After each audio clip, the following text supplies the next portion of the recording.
thank you, Bernie, for another attempt to defend your position attacking the Prophet of Islam.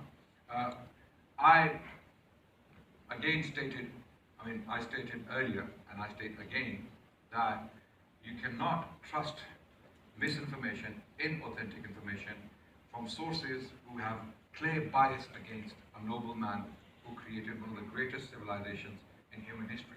And the doings and the achievements of the Muslim civilization is a completely different matter altogether. Even with the West, what we know as the Western civilization, is in debt to the Muslim civilization heavily, and books have been written on that topic. And if you have questions, you can raise that question.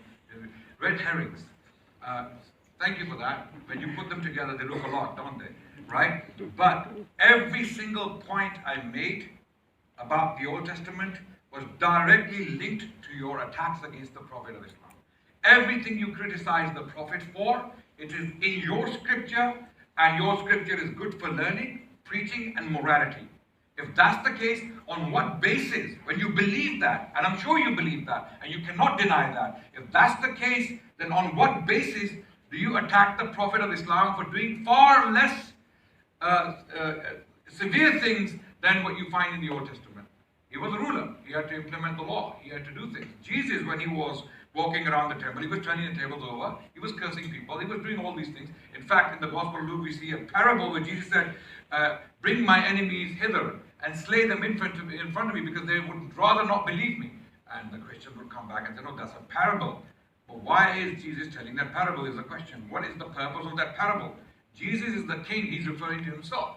And when he returns, what will Jesus do? Can you tell us when you come back? What will be the character of Jesus Christ when he returns? As he's foretold in the book of Revelation. What will he do? This is a very important question. Chronology of Ibn Ishaq, he played and I feel flattered. Thank you very much for working hard and watching my videos. Watch more of them, and next time we can have a better informed debate.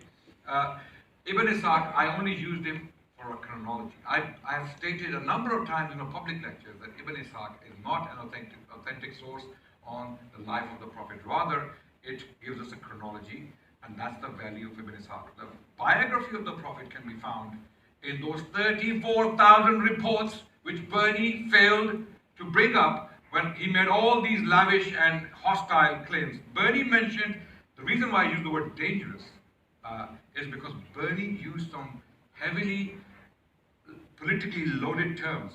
Terror. He used the word terror. He used the word death squads. And these words ring in our ears every single day when we watch the news. Terror, terror, terror. Death squad, death squad, death squad. Muslim death squad, Muslim terrorists. Even though most terrorists in the world are not Muslims. But that's what we hear on the news. And these are politically loaded terms Bernie used. That's one thing that's a dangerous. It inflates Islamophobia. It causes attacks like what happened in Christchurch. And believe you me, the Christchurch attacker was directly influenced by some Christian missionaries. I would not like to honor them by mentioning them. He was directly influenced by some Christian missionaries in the West, in the Western world. Okay, and they for some reason have an impunity to lie on Islam. Pact of Umar, Bernie mentioned Pact of Umar. Pact of Umar, again, is an inauthentic information. There is not an authentic source of that pact. Rather, scholars who have studied it, such as Professor Thomas Arnold, if you want to actually go and look into this issue, Professor Thomas Arnold's book, Preaching of Islam, and there are other scholars such as Mark Cohen, who was mentioned earlier, they have commented on Pact of Umar. The Pact of Umar in its current form is not even authentic. It cannot be traced back to the Prophet, let alone Umar himself.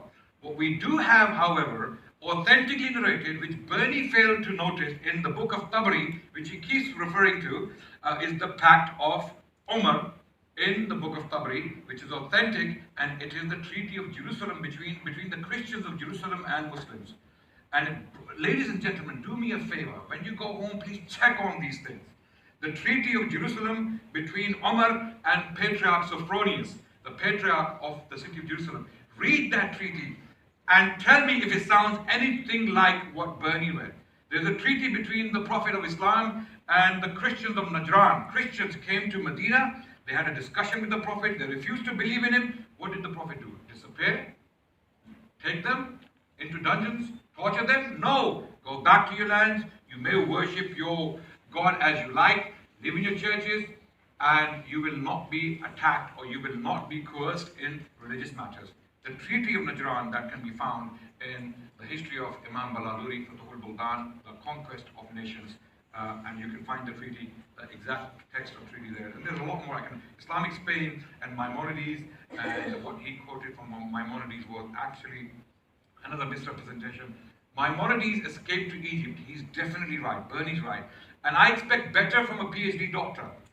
Someone who has a PhD degree in comparative religion, who should be teaching me, because I don't have a PhD yet. Hopefully, I will have one soon. He is supposed to know better, right? Okay. When he talks about Maimonides running to Egypt, what happened in Egypt to Maimonides? He was actually put on trial for apostatizing from Islam, and who defended him? The Muslims came to rescue him. They said he's not an apostate. He's a Jew. He's a Jewish man who never accepted Islam, so he should not be on trial. Maimonides was the personal physician of the Sultan, Malik Afdal. Al-Malik al-Afdal, the brother of Saladin, the famous Saladin. Maimonides was his personal physician. Now we come to the letter. The letter was written to the Yemeni Jews to dissuade them from Islam, because they were considering coming to Islam, and they sent certain Old Testament passages to Maimonides for his commentary. What do you think of these passages? Some of them mentioned today, earlier, that these passages refer to an Arabian prophet, and we feel Muhammad was that prophet. What do you feel? Maimonides wrote to them completely misrepresenting the reality of his own existence. He was the physician to Sultan. And he's saying that we have been mistreated by these people. How can you be the physician to Sultan? Imagine if a Muslim came today, living in Australia, who has everything, who has all the freedom. He's going to school, his children are going to school, he has free education, free education and free medical treatment, and has a good job and living peacefully, nicely, as Muslims do in Australia, thankfully. If a Muslim was to stand up and say, we have nothing here, we are being mistreated, the Australians are racist, they're Islamophobic, they hate us, what would you feel about that? That would be a misrepresentation of the reality, because I have seen with my own eyes how Muslims live in Australia. Muslims are very happy, they are coexist. Australian people are amazing people, they are great people, they are loving people. So anyone to misrepresent the reality like that, you should not quote them, Bernie. Alexander the Great, again a misrepresentation of my argument. Alexander the Great never claimed to be a prophet. Alexander the Great and Napoleon Bonaparte, both of them never claimed to be a prophet. Muhammad did, and he referred back to the Old Testament. He said, I am actually mentioned. The Quran chapter 7 verse 157 clearly states that they find Muhammad mentioned with them in their scriptures. They find him mentioned with them in the scriptures. And when we open the Old Testament, the book of Isaiah chapter 42, the entire chapter is telling us the coming of a messianic figure, okay, who will have certain qualities, and these are the qualities he will have. Look at that on the screen. Isaiah 42, the entire chapter tells us about the coming of this messianic figure, right? This is definitely not Jesus. And this is a messianic prophecy according to most biblical scholars. People like Doom, people like Christopher North, who wrote a commentary on this particular part of the book of Isaiah for the University of Oxford, he stated this is the messianic figure, a prophet king who will come in the future, he will have these qualities. But there is something very unique about this prophecy. It mentions a location specifically. It mentions these qualities. He will bring a new law, he will bring judgment, he will be a chosen one, he will put idol worshippers to shame, he will come as a light for the Gentiles. Jesus said, I have not come for the Gentiles. I know Bernie will come back in the book of Matthew chapter 28 verse 19, where Jesus is thought to have said, go into the nations and baptize them in the name of the Father, the Son, and the Spirit. That passage is actually a later interpolation according to some Christian scholars like Graham Stanton from the Cambridge University. Right? So if that's the case, that Jesus said, I have not come for anyone but to the lost sheep of the house of Israel, then who is this prophet who's coming as a light for the Gentiles? And Kedar, if you see verse number 11, Isaiah 42, Kedar is the second son of Ishmael, the direct ancestor of the prophet of Islam, Prophet Muhammad. Same Ibn Ishaq, which was being quoted by Bernie so lavishly, or so conveniently, same Ibn Ishaq has a biography and a genealogy of Prophet Muhammad going back straight to Kedar. Kedar, according to the book of Genesis chapter 25 verse 13, was the second son of Ishmael. If that's the case, this figure who is coming in the future with all these qualities has something to do with Kedar. And the word Selah, where in Kedar? Kedar are the children of Ismail, the Arabs. Okay, where is this person coming from? The Mount Selah. Mount Selah is the mountain of Medina. It is a mountain in Medina. You don't believe me? Google it now, right now, and you will see a Wikipedia page.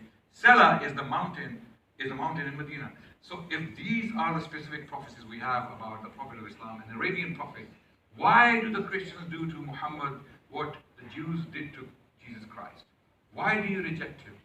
Why do you reject him and attack him in ways that cannot be sustained when we look at the sources? There's a lot more I can say, but the final point I want to say is, I love you, Bernie.